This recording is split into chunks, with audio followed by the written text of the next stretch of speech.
Hello friends, welcome to Money Law Classes. मेरा नाम गौतम दीक्षित है. Now friends, in this video we are going to discuss the most important news for CLAT, ALET and other law entrance exams from the Hindu edition of August 20th, 2022. Now जो news मैं यहाँ पे discuss करूँगा, please sit with paper and pen to mark down the important points which have come because one liners काफ़ी ज़्यादा हैं. And then we will be doing an editorial about the Bilkis Bano case and one news analysis also related to that case, which will give you a wider perspective on this remission policy of the state and the problems thereon. So we are going to focus on that, and then some other news on foreign page as well as on national and economic page. So let's start with the news. So if you will just see the first news which is going over here, the first is that China calls for India to work in same direction to restore ties. तो यहाँ पे कल के newspaper में आया था that external affairs minister S Jaishankar he has commented that relations with China they are an extremely difficult phase and there are many reasons for both countries to work together. Now why he is saying that there are many reasons for both the countries to work together, because अगर हम देखेंगे that both the countries they share land boundary as well as both are developing countries. मतलब though China is replacing USA in many fronts, but still both are developing countries and both are having the problem. अगर हम देखेंगे population हो गया, climate change हो गया, okay, then terrorism हो गया. So there are so many problems which is common to both the countries. So there need to be a convergence between these two countries for solving this problem. Okay, और अगर हम देखेंगे कि जो world में चल रहा है, for example Russia Ukraine crisis चल रहा है इस वक्त, क्लाइमेट चेंज को लेके बहुत ज़्यादा इस वक्त बात हो रही है, तो both the countries they have significant stake in all those things. Then terrorism जो चल रहा है, एक अगर आप देखेंगे कि अभी हमने रिसेंटली न्यूज़ किया था कि काबुल में फिर से एक ब्लास्ट हुआ, IS Khorasan has claim for that. So this terrorism also can be dealt with when both the countries are working together. So that's why he has called that there are many reasons for both the countries to work together. Fine. तो यहाँ पर हम देखेंगे तो वांग वैनबिन जो हैं, जो foreign ministry के स्पोक्स पर्सन है, he has said that China and India they are two ancient civilizations, two emerging economics and two big neighbors. We have far more common interest than differences. Both sides they have the wisdom and capability to reinforce each other better than wear each other down. मतलब एक दूसरे से लड़ने के बजाय हमको एक दूसरे को कोऑपरेट करना चाहिए. Now this comes in the backdrop of 16th round of commander level talk between India and China which was held recently in March, ठीक है ना, and they were going to discuss about the disengagement at Hot Spring Kogra patrolling point 15. तो वहाँ पे disengagement अभी हो नहीं पाया है. 2 राउंड ऑफ टॉक हो चुके हैं but it has not resulted to any significant outcome. Along with that आज के न्यूज़पेपर में, कल के न्यूज़पेपर में आपने पढ़ा होगा कि China has conducted an aerial defence test near India China border. Okay, so these are some of the issues which are friction point between China and India. LAC के बारे में मैं आपको बता दूं, लाइन ऑफ एक्चुअल कंट्रोल कहते हैं उसे, ठीक है. इसकी जो टोटल लेंथ है वो है 3488 किलोमीटर. फाइन. LAC जो है इसको हम 3 फेज में बांटते हैं. We call it as western sector, जो लद्दाख वाला साइड है, we call it as western sector. Then middle sector that is Uttarakhand वाला side and Uttarakhand and Himachal Pradesh, and then eastern sector, ठीक है, Sikkim and Arunachal Pradesh. Eastern sector में ही जो इंडिया चाइना बॉर्डर है उसको हम कहते हैं मैकमैहोन लाइन.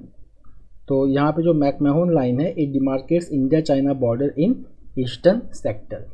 एलेट में या बहुत सारे एग्जाम्स में ऐसे क्वेश्चंस आ जाते हैं. इस बार ही एलेट में क्वेश्चन आया था अबाउट डुरैंड लाइन. तो फ्रेंड्स हमें ये सब बेसिक इन्फॉर्मेशन पता होना चाहिए. तो जो डुरैंड लाइन है, DURAND, Durand line. So Durand line it demarcates the boundary between Pakistan and Afghanistan, ठीक है. उसके बाद Ratcliffe line it demarcates the boundary between India and Pakistan. Okay, India and Pakistan. तो ये जो Ratcliffe line है it also demarcates the boundary between India and Bangladesh because Bangladesh was earlier the East Pakistan. चलो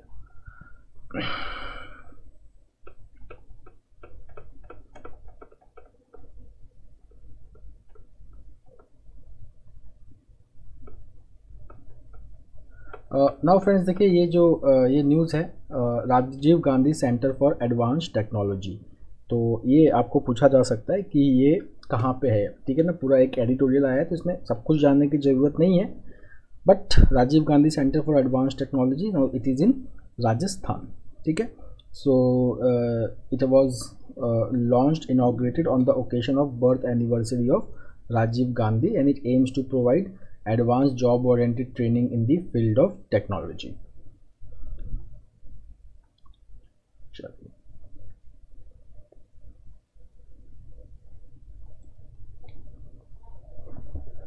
अब हम आते हैं एक और इम्पॉर्टेंट स्टेट स्कीम की तरफ जिसका नाम है कृष्ण कुंज। अब देखिए कृष्ण कुंज क्या है, ये एक अर्बन प्लांटेशन स्कीम है for creating urban forest comprising of culturally significant and other useful trees.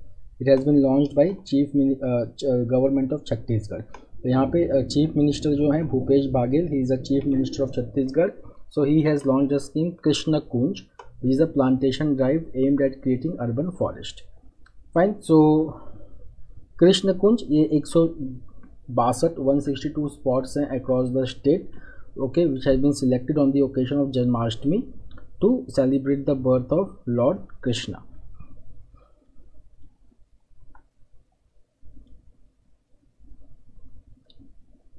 चलिए एक और स्टेट स्कीम्स देख लेते हैं छत्तीसगढ़ से रिलेटेड। सो राजीव गांधी किसान न्याय योजना, ठीक है ना, इनकम ट्रांसफ़र स्कीम है ये, ठीक है ना, income transfer scheme Rajiv Gandhi Kisan Nyay Yojana, ठीक है।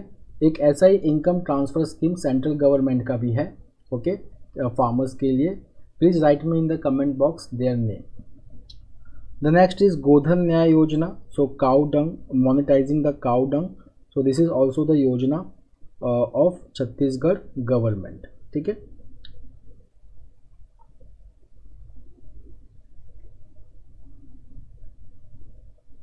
अब ये देखिए एक और देख लीजिए, राजीव गांधी ग्रामीण भूमिहीन कृषि मजदूर न्याय योजना। Fine. So this is the scheme for landless labourers, landless labourers, ठीक है ना, जो किसी दूसरे के फार्म में काम करते हैं उसको हम लैंडलेस लेबरर्स कहते हैं, तो इनको इनकम सपोर्ट प्रोवाइड करना। The next is Rajiv Yuva Mitan club, so empowering the youth to achieve the goal of Gadhbo Nava Chhattisgarh, means new Chhattisgarh. Now let's come to editorial. Now this editorial is very important, especially from legal aptitude point of view, because here we are discussing about remission। कुछ important facts भी हैं इसमें, ठीक है ना, about CRPC। CRPC कितना minimum imprisonment tenure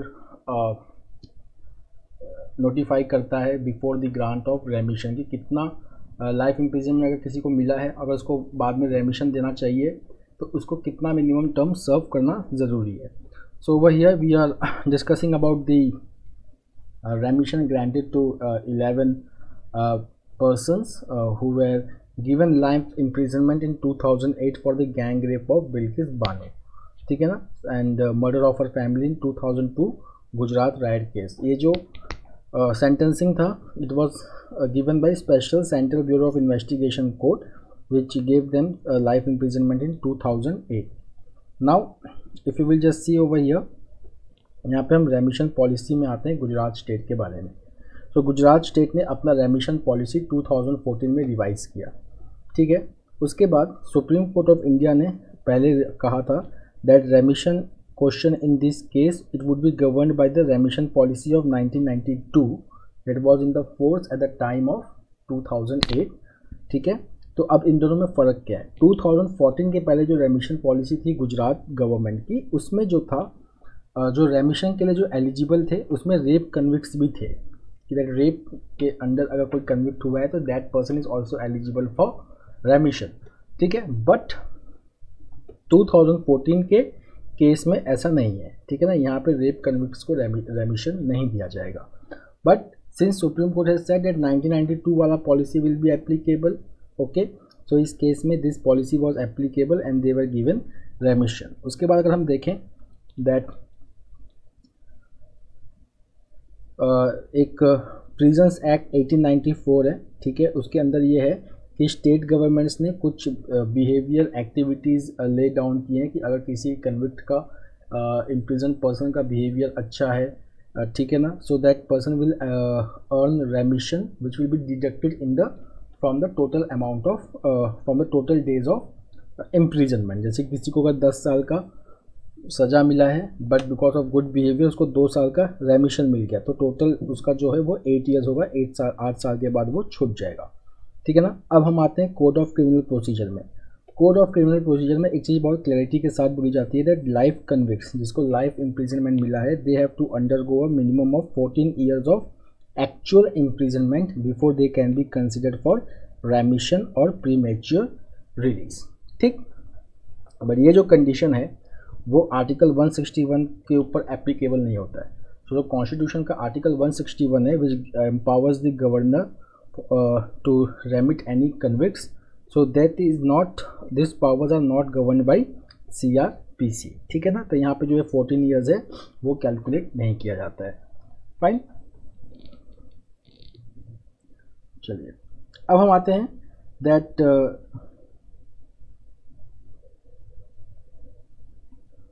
यहाँ पे देखिए प्रॉब्लम क्या है, ठीक है। So if you will just see over here, तो फर्स्ट कुछ लाइन में ही ऑथर एक नया आर्ग्यूमेंट रखता है that questions of punishment and reformation need to be individualised, ठीक है ना। देखिए जो हमारा जस्टिस सिस्टम है उसका सिर्फ पनिशमेंट देना ही काम नहीं है, रिफॉर्मेशन भी हो जाए वो भी उसका काम है। तो एक जो मीनिंगफुल क्रिमिनल जस्टिस पॉलिसी होती है उसको एक ऑफेंस बेस्ड एक्सक्लूजन ओके कभी अडॉप्ट नहीं करना चाहिए। That should not never adopt a offence based exclusions when considering the remission और premature release with respect to individual persons, fine. So over here it is saying that यहाँ पे रेमिशन जो है उसका जो सेंट्रल ऑब्जेक्टिव है वो ये है to operate as a reformative and rehabilitative spaces, तो वो ऑफेंस बेस्ड नहीं होना चाहिए, फाइन। तो यहाँ पे देखेंगे कि remission is a right and not a privilege extended to the convict by the state.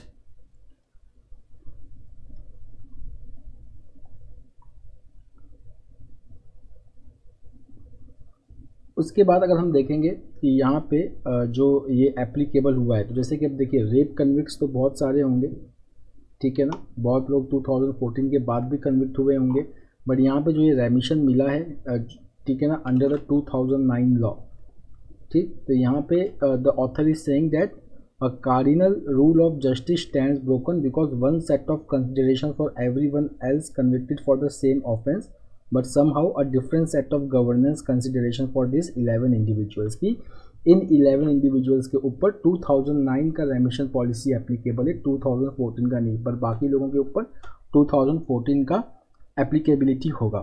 Now over here अगर हम देखेंगे कि ये जो इनको रेमिशन मिला है वो रेप केस में मिला है, बट यहाँ पे द ऑथर इज सेइंग कि रेप केसेस में women they have to navigate too much difficulties.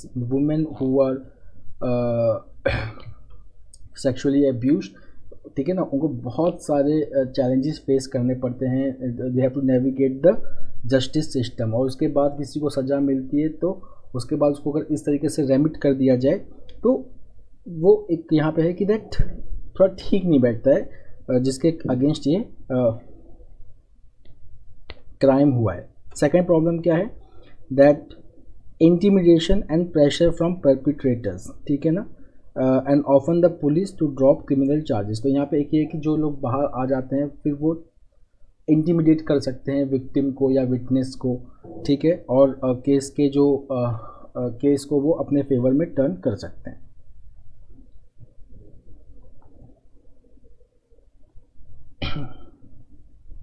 Now let's come to the next editorial and this asymmetrical conflict over freebies, ठीक है।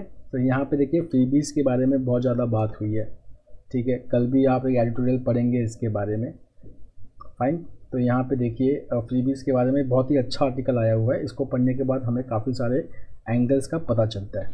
तो देखिए यहाँ पे ये है कि सुप्रीम कोर्ट ने अगस्त 3, 2022 को रिकमेंड किया कि वो एक एक्सपर्ट कमेटी बैठाएगा comprising the representatives of beneficiaries, union and state government, finance commission, NITI Aayog and reserve bank of India to study the issue of freebies। Why court has done that? Because according to the court, freebies stress state exchequers, drawing them in the debt traps. Okay, अब यहाँ पे author जो है वो इसके बारे में बात करना चाहता है कि फ्रीबीज एग्जैक्टली है क्या और वाई फ्रीबीज, ठीक है ना, आर इम्पॉर्टेंट, क्योंकि here is saying that social welfare measures that are otherwise ridiculed as freebies they act as a shock absorber. तो यहाँ पे देखेंगे कि अगर हम इंडिया की बात करें, ठीक है ना, तो अब हम एक केस लेते हैं, यूएस का केस लेते हैं, ठीक है ना। रोनाल्ड रेगन करके एक प्रेसिडेंट थे यूएस के, उन्होंने एक टैक्स मेजर इंट्रोड्यूस किया यूएस में, that is called as Reagan tax cut. Now this Reagan tax cut it was based on trickle down economics. Trickle down economics का मतलब कि अगर हम कंपनीज से कम टैक्स लेते हैं, ठीक है ना, या टैक्स कट देते हैं इनको, लेस टैक्स, सो कंपनीज क्या करेंगी, जो ये पैसा उनके हाथ में आएगा they will invest it, okay, and then it will lead to more growth and employment, ठीक है ना। इसको हम कहते हैं trickle down effect, fine. But ठीक है ना, अब हम यहाँ पे देखेंगे कि इस ट्रिकल डाउन का थोड़ा सा पॉजिटिव इफेक्ट तो रहा, but it also led to inequality, ठीक है ना। And then this policy was criticised by Nobel laureates like Joseph E Stiglitz. अब हम इंडिया के केस में आते हैं। 1990 के बाद हमने भी न्यू लिबरल स्कीम्स अडॉप्ट किया, where we set up special economic zones, software technology parks, biotechnology parks, जहाँ पे इनको बहुत टाइप के इंसेंटिव्स मिलते हैं, जैसे टैक्स हॉलीडेज मिलता है, सब्सिडाइज्ड पावर मिलता है, वेवर ऑन स्टैम्प ड्यूटी मिलता है, ठीक है ना। ये कहीं ना कहीं ये जो अमेरिका का जो ट्रिकल डाउन वाला इफेक्ट है उस पॉलिसी पे बेस्ड है। रिसेंटली अगर हम देखेंगे कि जो कॉर्पोरेट टैक्स है it was also reduce from 30% to 18%। But अब रियलिटी क्या है वो हम देखने की कोशिश करते हैं। रियलिटी ये है कि वर्ल्ड इनइक्वालिटी रिपोर्ट 2022 आया था, it was published by world inequality lab located in Paris. इसने कहा कि इंडिया की अगर हम बात करें तो top 1% of Indians held 22% of the total national income and top 10% own 57% of the income, fine. उसके बाद अगर हम एक रिसर्च पेपर लें की बात करें, wealth inequality class and caste in India 1961-2012, तो ये कहता है कि जो इंडिया का अपर कास्ट हाउस होल्ड है it nearly earn 47% more than the national average annual household income. उसके बाद जो 93% of the top corporate board members हैं एंड 61.8% ऑफ MSME ओनर्स हैं, okay, they comprise of upper caste elites, fine. अब हम आते हैं डिफरेंशियल टैक्स बर्डन के ऊपर, ठीक है ना। जैसे कि देखिए टैक्सेस हमारे दो टाइप के होते हैं, ठीक है ना। We have two types of taxes, direct taxes and indirect taxes. Direct taxes जो है इंडिया में it is based on proportional system, मतलब जिसका जैसा इनकम टैक्स बर्डन उतना बढ़ते जाएगा। बट इनडायरेक्ट टैक्स में क्या होता है कि इनडायरेक्ट टैक्स में सबको सेम रेट देना होता है, चाहे वो गरीब हो चाहे अमीर। तो अब इससे क्या होता है कि क्योंकि अमीर को भी उतना ही रेट देना है। फॉर एग्जांपल अगर 10% GST है किसी चीज़ के ऊपर, ठीक है ना, अब वो प्रोडक्ट अगर चाहे गरीब खरीदे चाहे अमीर, दे ऑल हैव टू पे दिस 10% GST। तो अपने इनकम के हिसाब से कौन ज़्यादा टैक्स पे कर रहा है, it is poor. So we will just see that tax burden because of this indirect taxes is more on poor, okay. अगर हम यहाँ पे देखें, just read this statement, the union government seems to rely more on indirect taxes than direct taxes. तो इसका मतलब कि taxes का बर्डन पुअर पे ज़्यादा है। उसका फ्लिप साइड अगर हम देखेंगे, सो कॉर्पोरेट टैक्सेस को स्लैश किया गया 30% से 18%, बट उसी जगह पर अगर इनडायरेक्ट टैक्सेस अगर हम देखेंगे तो इनके ऊपर टैक्सेस जो है वो इंक्रीज हुआ है, finally putting the burden on the poor section. अब कुछ हमारे स्टेट्स हैं जो इसको नेविगेट करने के लिए फ्रीबीज लाते हैं, ठीक है ना। जैसे कि अगर आप देखेंगे कि तमिलनाडु गवर्नमेंट ने फ्री बस पास फॉर वुमेन स्टार्ट किया which save families fuel cost but also encourage more women to join the workforce, fine. तो इससे बेनिफिट क्या हुआ, it lead to economically stable families and women's empowerment.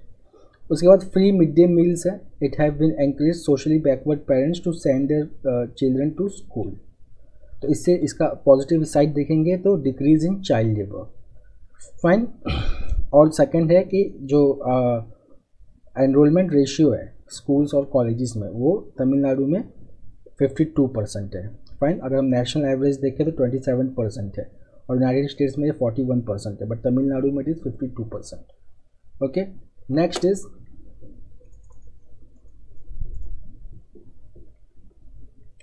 again the author is giving a data. See, the quarterly journal of economics Oxford University Press में है that it has lauded the introduction of free color television in villages. क्यों? Because it has resulted in decrease in domestic violence and women empowerment. Okay, because it has enabled women to connect with the outside world. Okay, तो यहाँ पे अगर हम देखेंगे that these are the welfare schemes जिसके कुछ positive outcomes होते हैं। ओके, अब हम यहाँ पे देखेंगे कि कुछ ऐसे केसेस हैं इंडिया में, ठीक है ना, जहाँ पे if you will just see that supreme court has largely has respected the federal setup of India, जैसे कि R K. Garg versus union of India case and BALCO employees union versus union of India case. यहाँ पे court ने कहा कि economic policies okay जो हैं it should not be subject to judicial review. उसके बाद S Subramaniam Balaji versus state of Tamil Nadu, यहाँ पे सुप्रीम कोर्ट ने एक पेटिशन को डिसमिस कर दिया which was related to free gift scheme such as colour television, mixer grinder, laptops of the Tamil Nadu government. अब यहाँ पे सुप्रीम कोर्ट ने ये भी बोला कि that this distribution of gifts it relates to implementation of directive principles of state policy. DPSP जो है it cast duty on the state for achieving certain socio-economic goals, ठीक है, that is called as DPSP in part 4 of the constitution। उसके बाद अगर हम देखेंगे कि थोड़ा सा स्ट्रक्चर में भी चेंज आया है, प्लानिंग कमीशन को एबॉलिश कर दिया गया 2014 में, फाइन। एंड यहाँ पे क्या हुआ कि अब पूरा जो डिस्ट्रीब्यूशन ऑफ मनी है it is seen by finance commission. Okay, so यहाँ पे हम देखेंगे कि जो डिपेंडेंसी है स्टेट्स का वो यूनियन के ऊपर बढ़ता जा रहा है, फाइन। इसीलिए कमिटी ने सुप्रीम कोर्ट ने एक कमिटी रिकमेंड किया था to accelerate the existing ministers that states have with the union. Second है कि कुछ स्टेट स्पेसिफिक इंटरवेंशन बहुत ज़रूरी होती हैं। फॉर एग्जाम्पल अगर हम राजस्थान में बात करेंगे there can be schemes related with free drinking water. Kerala में there can be physical incentive schemes for entrepreneurs. फिर तमिलनाडु में there can be schemes related to education and marriage and free bus services for women. So there are different types of schemes according to the socio economic needs of the states, fine. तो यहाँ पे states को वो freedom होना चाहिए so that they can carry out this welfare programme according to the needs of the population. अब हम बात करेंगे ओशियन डाइवर्सिटी पैक्ट के बारे में। तो यहाँ पे यूनाइटेड नेशन ने एक डेलिब्रेशन चल रहा है कि एक ऐसा एग्रीमेंट लाया जाए जो कंजर्व करे marine biodiversity in high seas, fine. अब हाई सीज क्या होता है आप ये समझ लीजिए। एक कन्वेंशन है 1982 का जिसको हम कहते हैं UNCLOS, United Nation convention on law of sea. United States ने इसको साइन नहीं किया है, बट देखिए इसमें ऐसा होता है कि जो फिजिकल लिमिट होता है लैंड बाउंड्री उसको हम बेस लाइन मानते हैं, ठीक है ना, बेस लाइन। फॉर एग्जांपल अगर मैं ये इंडिया का बात करूं तो जो इंडिया का जो कोस्ट लाइन है वो कुछ 7,500 किलोमीटर लॉन्ग है, ठीक। तो ये जो 7,500 किलोमीटर लॉन्ग जो इंडिया का कोस्ट लाइन है ये इंडिया का, इसको कहते हैं बेस लाइन।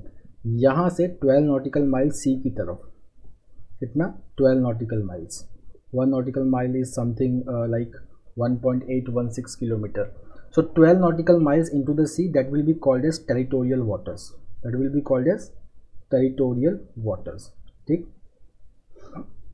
फिर 12 nautical miles और आगे आइए, ठीक है। तो मैं यहाँ पे लिख रहा हूँ क्लैरिटी के लिए, बेस लाइन से 12 nautical miles और आगे आइए, so you will have territorial waters.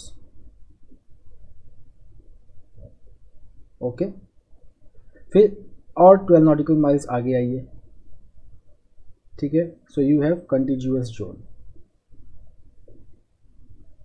कंटिजियस zone. फिर बेस लाइन से 200 नॉटिकल माइल आगे आइए, 200 नॉटिकल माइल। तो यहाँ पे you will have EEZ। What is the full form of EEZ? Exclusive economic zone, कि इंडिया का एक्सक्लूसिव इकोनॉमिक जोन होगा, ठीक है ना। India can carry out exploration of sea beds etcetera in this 200 nautical miles area, इसको EEZ कहते हैं। All this things have been defined under UNCLOS। अब 200 नॉटिकल माइल्स के बाहर का जो एरिया होगा उसको कहते हैं हाई सीज। तो अब इस हाई सीज को कैसे रेगुलेट किया जाए, okay, because high sees it comprises 45% of the earth surface and they are rich in gas hydrates, precious metals, fossil fuel resources. So because of advancement in biotechnology and genetic engineering, several companies they are interested in exploring this thing, this high seas. तो इसको regulate करने के लिए एक agreement के ऊपर बात चल रही है, which is followed by a resolution by the United Nations General Assembly in May, and it will be final in a series set in motion since 2018. 2018 से इसके ऊपर बात चल रही है। सो इंडिया जो है it is represented by ministry of earth science, centre for marine fisheries and research institute and ministry of external affairs. यहाँ पे जो एग्रीमेंट का जो की बात है वो है that deciding on the rights of companies that undertake exploration for biological resources in the high seas. Fine, तो यहाँ पे जो क्वेश्चन है लीगल क्वेश्चन जो है कि that do companies have absolute rights on any discovery और extraction in this regions or should they share these gains with United Nations prescribed body? Fine, so these are the some of the questions which are going to be taken up. अब हम जून 2021 की बात करते हैं। सो हमारे union cabinet ने it has approved a blue economic policy of India with the financial outlay of ₹4,000 crore for 5 years। यहाँ पे we are going to develop a manned submersible vessel as well as working on bioprospecting of deep sea flora and fauna including microbes. तो यहाँ पे मैं आप लोगों को एक चीज़ बता दे रहा हूँ, इंडिया का एक डीप ओशियन मिशन है, ठीक है ना, मिनिस्ट्री ऑफ अर्थ साइंस का, जिसको हम कहते हैं समुद्रयान, समुद्रयान, ठीक। और इसी मिशन के अंदर हम एक सबमर्सिबल व्हीकल बनाने वाले हैं जिसका नाम है मत्स्य 100 सॉरी, ठीक है। Now let's see the outlook. यहाँ पे देखिए इंपॉर्टेंट चीज़ ये है that KM Gopala Kumar hai, he is saying that third world network, that there is a race among international cooperations for biological resources from sea, making it critical to have an agreement on benefit sharing. These resources are the common heritage of mankind and we can't allow it to be monopolized by a few entities. Okay, the next is Amethi के बारे में आया है, so it is related with defense. तो friends देखिए यहाँ पे मैं आपको इम्पोर्टेंट पॉइंट्स बताते जाऊँगा, बस उतना ही आपके लिए इम्पोर्टेंट है। तो एक कंपनी है which is a joint venture company, ठीक है, जिसका पूरा नाम है IRRPL, Indo Russian Rifles Private Limited. It is located at Korba Amethi in Uttar Pradesh और it is a joint venture between advanced weapons and equipment India limited and munitions India limited of India and Rosoboronexport and concern Kalashnikov of Russia. तो ये इसका एक joint venture company है, Indo Russian Rifles Private limited.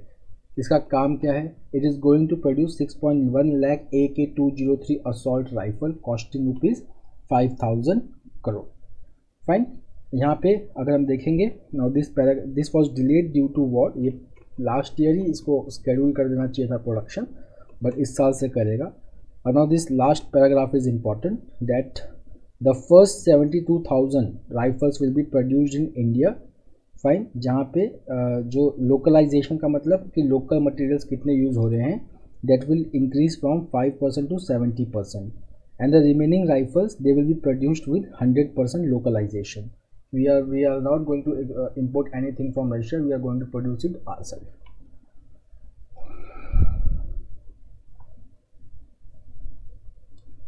Now the next is UP to generate 16 gigawatt solar power in 5 years.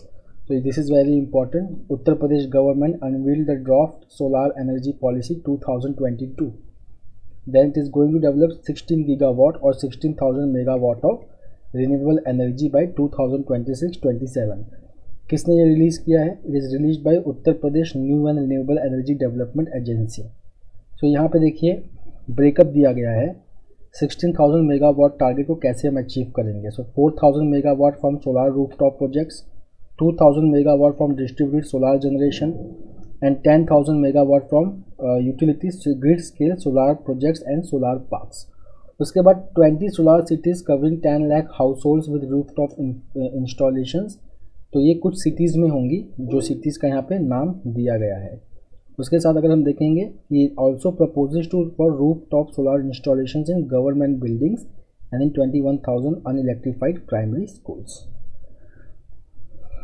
उसके बाद देखिए green energy corridor, ये Bundelkhand reason में आ रहा है, इसको भी ये स्ट्रेंथन करेगा. अब यहाँ पे इंडिया का नेशनल सोलार मिशन के बारे में बात करना बहुत ज़रूरी हो गया है. नेशनल सोलार मिशन, तो नेशनल सोलार मिशन 2011 में इसको अनवील किया गया था.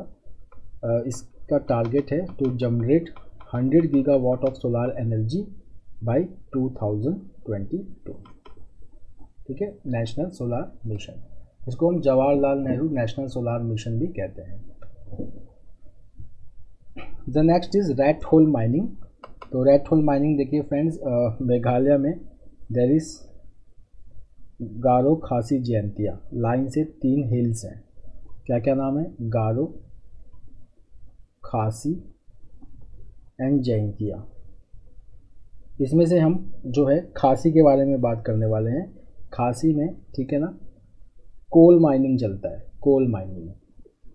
ठीक है, अभी देखिए कोल माइनिंग कैसे होता है. ये आपका सरफेस है, यहाँ पे एक होल किया जाएगा, got it, and then people they go inside, they mine the coal and bring it up. Fine, it is very hazardous. That's why this is called as rat hole mining. क्या कहते हैं इसको? rat hole mining. देखिए आप picture में देख सकते हैं, होल को किया गया है, अंदर जाते हैं, माइन करके बाहर लाते हैं. ठीक है, and this becomes very hazardous, बहुत ज़्यादा hazardous हो रहा है. it has killed 30 people in last 5 years. So that's why it was banned by National Green Tribunal.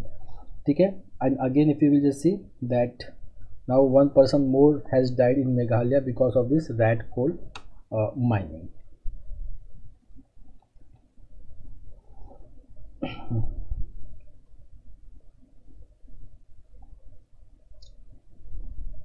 Now friends, यहाँ पे UN chief visits Odessa as Russian bombardment kills 5 in Donetsk. तो ये US Russia crisis, Ukraine Russia crisis continue हो रहा है.